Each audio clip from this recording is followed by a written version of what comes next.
The media continually bang on about people that threaten our democracy. This is extremely dangerous to our democracy. This is extremely dangerous to our democracy. This is extremely dangerous to our democracy. This is extremely dangerous to our democracy.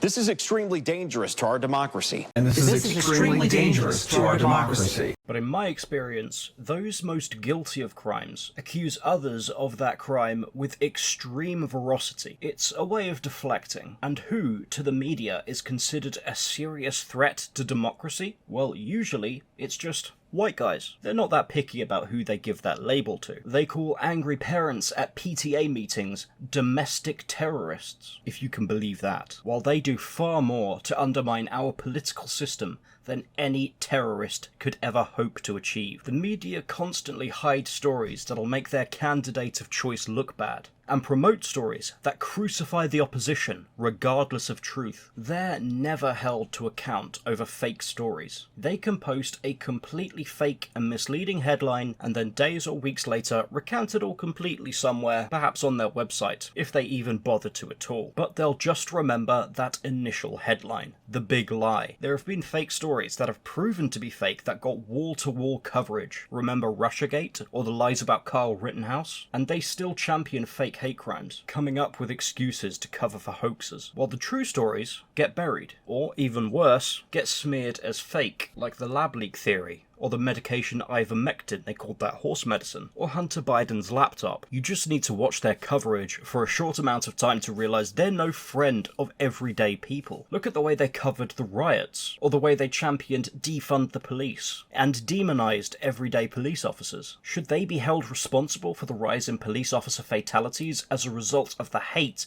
that they've stirred up? Incitement to riot is a crime. What about the riots they incited with their coverage?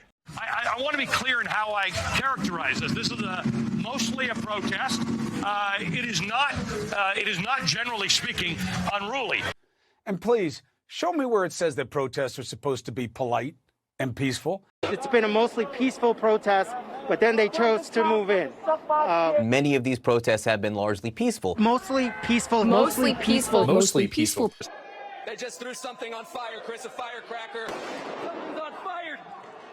Instead of constantly running stories like unarmed black man gunned down by police, they could have used more tact or truth, but perhaps they do these things periodically. It could be a test to see how much influence they have over the public. Can you imagine if these people got their way and the police had been defunded and prisons abolished? What absolute nightmare hellscape would we be living in? You can forget high street shopping, look at California. It'd be worse than that, because they still have police as ineffective as they are right now. Democracy is meant to be the public voting in the candidate they want. A fair and impartial election, picking a candidate by the people, for the people. But that's not what we have anymore. What we have is a system where the candidate is picked by the media. Through their manipulation of what you see and read, they'll convince you who to vote for, and it only has to work on about half of the population. Look at how the media depicted Donald Trump, claiming World War III would start and America would be over and Satan would rise from the pit with his horde of travesties. Or something like that. I tend to zone out when listening to mainstream media, but the vast majority of their allegations against Trump were false, and they knew it. But where are the consequences for that? They have a monopoly on the information that you get to see, and in the information age, that makes them kings. Their will becomes law, using democracy as a weapon, brainwashing people to think that what they want is right and just, and using that power to change laws or introduce policy, or to get people elected. And despite how dishonest they are, despite how much they lie and cheat,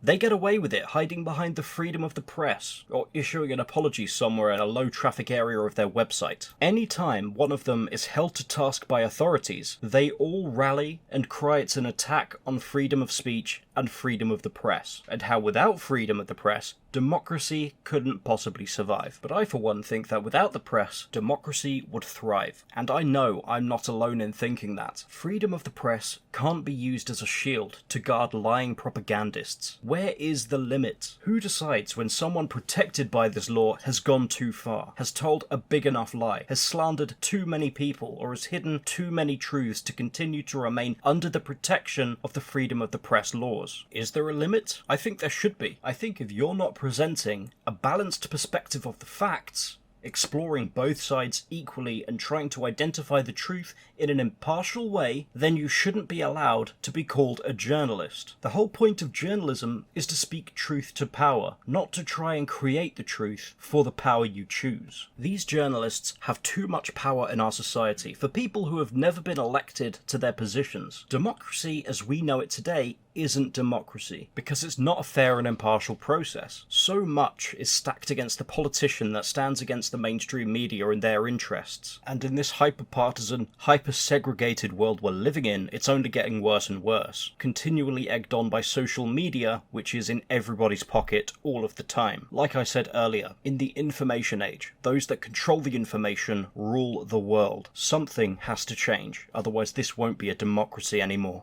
And as always, thank you for your time.